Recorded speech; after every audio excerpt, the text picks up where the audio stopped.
तो एपिसोड की शुरुआत में हम देखते हैं कि वो होटल की स्टाफ कर रही होती है। मैडम, आप श्योर है कि आपको प्रेसिडेंशियल सूट को ही बुक करना है? वो कहती है हाँ। फिर वो एक कार्ड उसे देती है। फिर वो कहती है ठीक है, ये आपका रूम कार्ड है, लीजिए। मैं किसी को आपको आपके सूट तक ले जाने के लिए बुलाती हो, आपको वहाँ पर ले जाएगा और आपकी सामान ले जाने में भी मदद कर देगा। वो कहती है इसकी कोई ज़रूरत नहीं है। फिर लुशेंग मन में कहता है एक मास्टर बाई सिटी में अनएक्सपेक्टेडली अपेयर हुई है, भले ही उसकी वाइटलिटी वीक है जाओ कांगताई और जाओ पिंगनान से, लेकिन वो फिर भी एक ट्रू मास्टर है।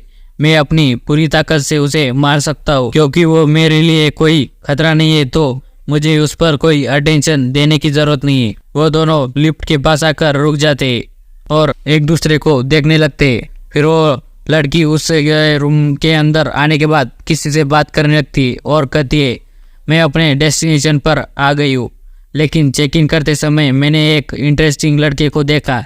वो इंसान कहता है कौन था वो? फिर वो लिपस्टिक लगाते हुए कहती है मैं नहीं जानती, लेकिन उसने मुझ पर स्ट्रांग पर्सन होने का इम्प्रेशन छोड़ा है।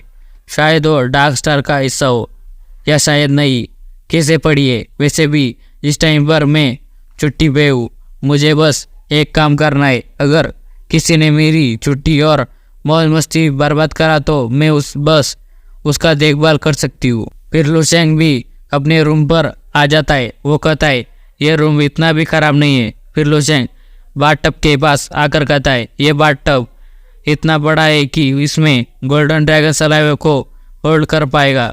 ये कहकर वो उसमें बैठ जाता है और उसे ऑब्जर्व करने लगता है। ये सेंसेशन बहुत अच्छी है। अब टाइम आ चुका है ब्रेक थ्रू का।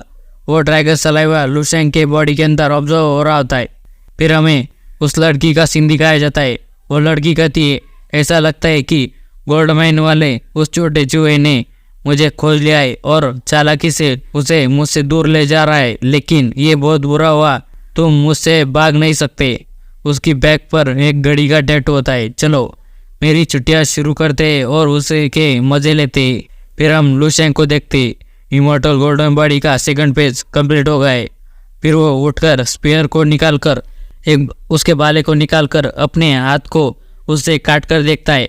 उसको खरोच भी नहीं आती है। ग्रेट, भले ही ये कोल्ड वेपन का मास्टर ही क्यों ना हो, वो मेरे डिफेंस को आसानी से तोड़ नहीं पाएगा।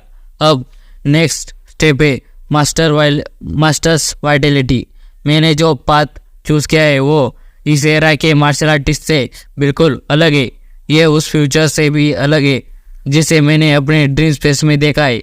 ये पाथ ऐसा है जो बस मेरा अकेले का है। मुझ पर कोई भी नॉर्मल क्लासिफिकेशन रैंक्स की अप्लाई नहीं होती है। उस टाइम पर लुशेंग 7 रैंक के मास्टर बनने की दहलीज पर खड़ा होता है। तुरंत मास्टर रैंक को अचीव करने के लिए बस एक स्टेप की ज़रूरत है।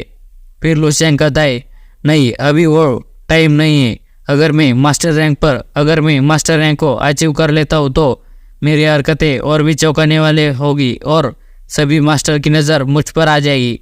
इसलिए मुझे अभी ऐसा नहीं करना चाहिए। मैं कुछ चूहों को डरा दूंगा। चलो इसे उस तरह से करते जो मुझे सबसे ज़्यादा पसंद है।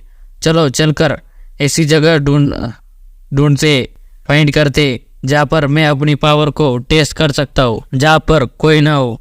ये कहकर वो वहीं से फ्लाई करने लगता है। फिर हमें एक टैक्सी का सीन दिखाया जाता है। उसमें एक पर्सन और उसकी बेटी बैठ रही होती है। वो पर्सन अंदर बैठकर ड्राइवर को कहता है वेस्टर्न डिस्ट्रिक्ट में चलो। वो ड्राइवर कहता है ठीक है। फिर हमें थोड़ी देर बाद का सीन दिखाया जाता है। उस पर्सन की बेटी कहती है क्या हम वहाँ से दूर आ गए? वो कहता है चिंता मत करो। फिर वो उस ड्राइवर से कहता है यहाँ पर रुको, मैं तुम्हें 3 गुना अमाउंट दूंगा। अगर कोई पूछे एक पर्सन और उसकी बेटी के बारे में तो किसी को मत बताना। फिर वो ड्राइवर कहता है ले 3 गुना शायद इतना काफ़ी नहीं होगा। वो कहता है तुम्हारा क्या मतलब है? फिर वो ड्राइवर अपने चेहरे से मास्क उतारता है। ये वही लड़की होती है मास्टर रैंक की। वो कहती है आखिरकार तुम मिल गए, सोने की खान वाला छोटा चूहा। वो कहता है ये तो तुम हो, द टैटू ऑफ 9 और वाइट सूट। फिर हमें थोड़ी देर बाद का सीन दिखाया जाता है। लुशेंग कहता है मेरी स्पीड इंक्रीज हो गई है। इस एक्सट्रीम एक्सप्लोजिव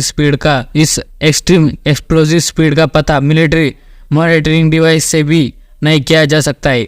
यह रीजन ओरिजिनली एक केमिकल प्लांट है, लेकिन इससे बाद में इन्वायरमेंटल के इश्यूज की वजह से बंद कर दिया। लू शेंग वहाँ पर लैंड करता है। यह सही जगह है मेरी पावर को चेक करने के लिए, अदरवाइज सिटी में करना बहुत परेशानी भरा होता।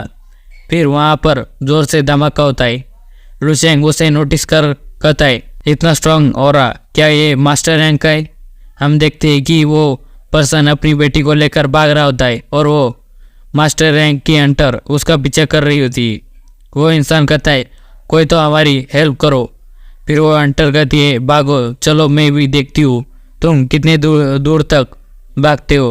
फिर लू शेंग कहता है, ये इतना बड़ा कोइंसिडेंस है कि एक मिडिल एज पर्सन उसकी बेटी को लेकर भाग रहा है और उसे इतनी रात में कोई हंट कर रहा है इस जैसी जगह पर। फिर वो कहता है, एक न्यायप्रिय पर्सन के तौर पर मैं उसे नज़रअंदाज नहीं कर सकता। एक मास्टर रैंक के पर्सन को से डील करना इतना भी हार्ड नहीं होगा, लेकिन अगर मैं अपनी विल और गैंग को यूज़ नहीं करूँ तो क्या मैं अपनी प्योर फिजिकल स्ट्रेंथ से रैंक 7 के मास्टर को मार पाऊँगा?